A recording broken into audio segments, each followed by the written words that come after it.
Hindustan voice, सच आपके सामने।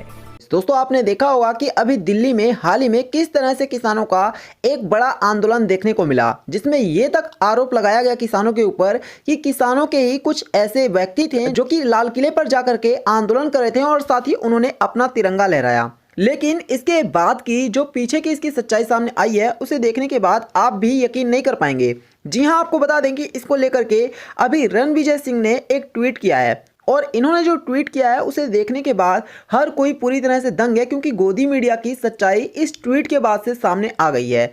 इन्होंने जो ट्वीट किया है उसमें इन्होंने लिखा है कि सारे एक ही यूनिवर्सिटी के पत्तलकार हैं, और ये इन्होंने किसके लिए लिखा है? गोदी मीडिया के लिए, क्योंकि इन्होंने गोदी मीडिया की एक काली सच्चाई सामने लाई है, जिसमें इन्होंने जो ट्वीट शेयर किया है उसमें इन्होंने एक स्क्रीनशॉट शेयर किया है जिसमें काफ़ी सारे न्यूज़ एंकर के ट्वीट हैं। और इस न्यूज़ एंकर के ट्वीट को आप देखेंगे तो आपको पता चल जाएगा कि यहाँ पर रणविजय सिंह ने ऐसा क्यों कहा है। इसके पीछे बड़ी वजह यह है कि जो गोदी मीडिया के तमाम एंकर्स हैं उन्होंने एक ही ट्वीट को कॉपी पेस्ट करके सीधे सीधे ट्वीट कर रखा है। जी हाँ, आपको मैं बताने वाला हूँ कि इन्होंने क्या लिख रखा है, लेकिन मैं आपको बताता हूँ कि वो कौन कौन से एंकर है जिन्होंने इस तरह की पोस्ट को लिख रखा है। सबसे पहले मैं आपको बता दूं कि यहाँ पर धर्मेंद्र मोहन सिंह नाम के एक यूज़र हैं, इन्होंने ठीक इसी तरह की पोस्ट को कॉपी पेस्ट किया है। इसके साथ पूजा पांडे ने भी यही किया है। इसके साथ डेली हलचल न्यूज़ और भी बहुत सारे ऐसे न्यूज़ एंकर हैं जिन्होंने इस तरह के कारनामे को किया है। अब मैं आपको बताता हूँ कि इस कॉपी पेस्ट में आखिर मैसेज क्या लिखा है। इन्होंने लिख रखा है कि आज रिपोर्टिंग करते समय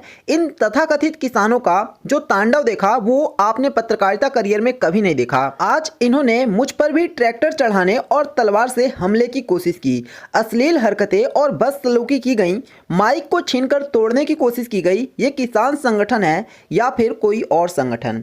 ऐसा ही ठीक एक पोस्ट किया गया है, बिल्कुल सेम टू सेम पूजा पांडे ने किया है। इन्होंने भी लिखा है, आज रिपोर्टिंग करते समय इन तथाकथित किसानों का जो तांडव देखा वो आपने पत्रकारिता करियर में कभी नहीं देखा होगा। आज इन्होंने मुझ पर भी ट्रैक्टर चढ़ाने और तलवार से हमले की कोशिश की, अश्लील हरकतें और बदसलूकी की गई, माइक को छीनकर तोड़ने की कोशिश की।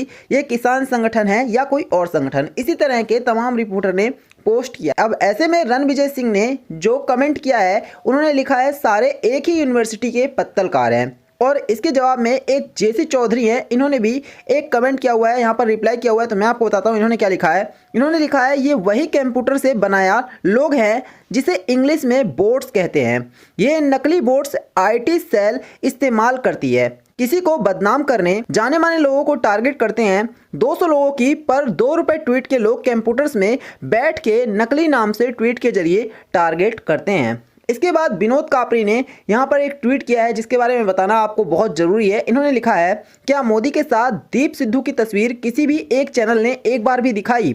अगर इसका जवाब नहीं है तो भारतीय टीवी और वहां काम कर रहे एक पत्रकार को चुल्लू भर पानी में डूब जाना चाहिए। अब विनोद कापरी ने ऐसा इस वजह से कहा है क्योंकि जहां आपने देखा कि किसान आंदोलन में जो हंगामा हुआ उसमें लाल किले पर एक व्यक्ति नजर आया था जो कि झंडा लगाते हुए नजर आ रहा था, और आपको जानकर हैरानी होगी कि ये व्यक्ति कोई और नहीं बल्कि दीप सिद्धू था, जिसको किसानों ने दौड़ा भी लिया था और मारने के लिए भी कहा था। और इतना ही नहीं, ये तक किसानों ने कहा है कि इसका हमारे किसान आंदोलन से कोई संबंध नहीं है, और दीप सिद्धू ने भी ऐसा पहले ही कहा था। लेकिन एक तस्वीर वायरल हो रही है, उस टाइम पर यह तस्वीर वायरल हुई जब बीजेपी के तमाम नेता ये कह रहे थे कि हमारा दीप सिद्धू से कोई लेना देना नहीं है। उसी टाइम पर एक तस्वीर वायरल हुई जिसमें मोदी के साथ सनी देओल, जो कि बीजेपी के एक बड़े नेता माने जाते हैं, वो खड़े हुए नजर आ रहे हैं और उनके साइड में ही दीप सिद्धू भी नजर आ रहे हैं। इसे देखने के बाद हर किसी को विश्वास हो गया कि किस तरह से बीजेपी ने सरेआम झूठ बोला, और इसको देखने के बाद सब कुछ पता चल गया कि आखिर किस तरह से ये जो दीप सिद्धू है वो बीजेपी का ही प्रवक्ता निकला। अब इसके बाद गोदी मीडिया ने, आप सभी ने देखा होगा कि इसके ऊपर किसी भी तरह की न्यूज़ आप सभी को नहीं दिखाई होगी, फिर वो चाहे दीप सिद्धू के ऊपर या फिर किसी भी तरह से बीजेपी की सच्चाई सामने लाने की वीडियो आपने इस तरह के किसी भी टीवी चैनल्स पर नहीं देखा होगा। किसी भी टीवी चैनल्स पर ऐसी न्यूज़ नहीं दिखाई गई है, और अगर कोई न्यूज़ दिखाई गई है तो वो सिर्फ और सिर्फ यही थी कि किसान आंदोलन की वजह से आप सभी ने देखा कि किसानों पर इल्जाम लगा, और साथ ही ये कहा गया कि किसानों ने ही जानबूझ करके लाल किले पर पहले चढ़ाई की और उसके बाद अपना झंडा फहराया। लेकिन ये जब दीप सिद्धू की तस्वीरें लोगों ने सोशल मीडिया पर शेयर करना साझा की, वो भी पीएम मोदी और सनी देओल के साथ, तब जाकर के बीजेपी की असली सच्चाई सामने आ पाई और सबको पता चल पाया कि बीजेपी कितना बड़ा गेम खेल रही है। तो यही था इस वीडियो में। वीडियो को लाइक करना, इसे और लोगों के साथ शेयर करना और हमारे चैनल को जरूर सब्सक्राइब करना। धन्यवाद। हिंदुस्तान वॉइस, सच आपके सामने।